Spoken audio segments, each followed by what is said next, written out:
Doctor BR Ambedkar జయంతి కార్యక్రమంలో కావలి MLA దుగ్గమాటి Venkatakrishna Reddy పాల్గొన్నారు.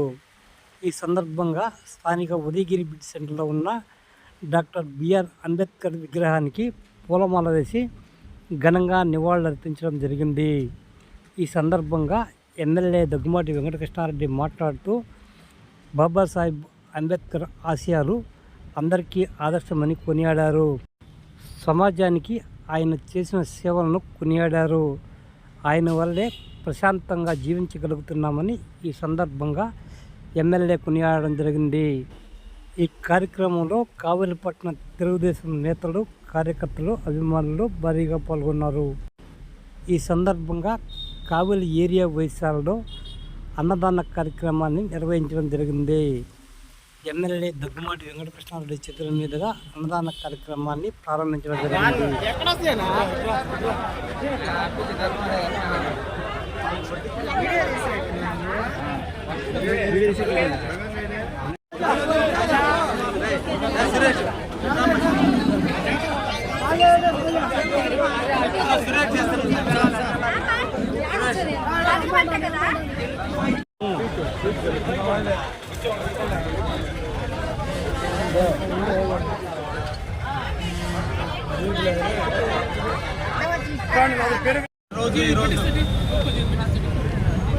భారతదేశంలో ఈరోజు మనం నడిచే నడక, పీల్చే గాలి, సంపాదించుకునే ఆస్తి, జీవించే హక్కు మనందరికీ కల్పించి భారతదేశ పౌరులు స్వేచ్ఛగా జీవించే అవకాశం కల్పించిన ధీరోదాత్తుడు, కలియుగ దైవం ఈ రోజున బాబాసాహెబ్ అంబేద్కర్ గారి పుట్టినరోజు సందర్భంగా ఈ రోజున ఇక్కడ ఘనమైనటువంటి కార్యక్రమాన్ని నిర్వహించినటువంటి అంబేద్కర్ సోదరులందరికీ కూడా ఈరోజు ఈ జన్మదినం అంకితం చేస్తూ, ఈ జన్మదినం మనందరి ఇళ్లలో కూడా ఆనందాన్ని నింపుతూ, ప్రతి ఒక్క పేద బడుగు బలహీన వర్గాలు అందరూ కూడా ఈ రోజున దీన్ని ఇంటి పండుగగా ఈరోజు జరుపుకుంటున్నారు.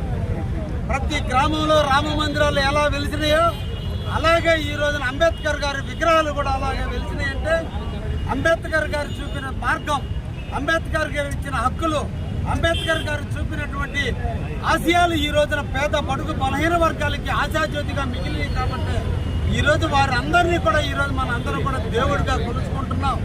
ఏ రాష్ట్రంలో చూసినా, ఏ మూలలో చూసినా అంబేద్కర్ జయంతిని మనం ఈరోజు ఘనంగా జరుపుకుంటున్నామంటే ఆ మహనీయుడు చూపిన మార్గం.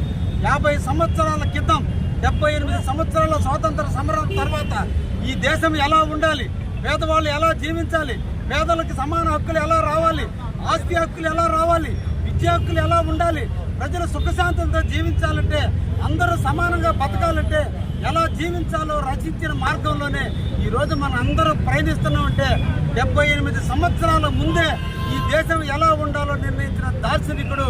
అందుకే ఈరోజు ప్రజల పాలిట దేవుడు అయ్యాడు. ఈరోజు దేవుళ్ళను మన గుడిలకు పోయి మొక్కుతున్నాం, కానీ నిరంతరం గాలిలో ప్రతి దిక్కడ ఈరోజు అంబేద్కర్ ఆశయం పయనిస్తూనే ఉంది.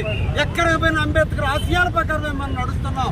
ఈరోజు స్వేచ్ఛగా మాట్లాడగలుగుతున్నా, ఎక్కడంటే కూర్చోగలుగుతున్నా, లేదా గుడికి వెళ్ళగలుగుతున్నా, అన్నీ జరిగినాయి అంటే ఒక అంబేద్కర్ గారి మార్గదర్శనంలోనే ఉందనే విషయాన్ని కూడా తెలియజేస్తూ ఈరోజు ఒక రాజకీయ నాయకుడిగా, ఒక సంఘ సంస్కర్తగా, అంటరాని తరాన్ని రూపమాపే వ్యక్తిగా ఈ భారతదేశ స్వాతంత్రంలో తనకంటూ ముద్రను వేసుకుని భారత రాజ్యాంగాన్ని ఈరోజు రచించి మనందరికీ దార్శనికుడైనటువంటి అంబేద్కర్ గారి ఆశయాన్ని మనందరం కూడా ముందుకు తీసుకుపోతాను.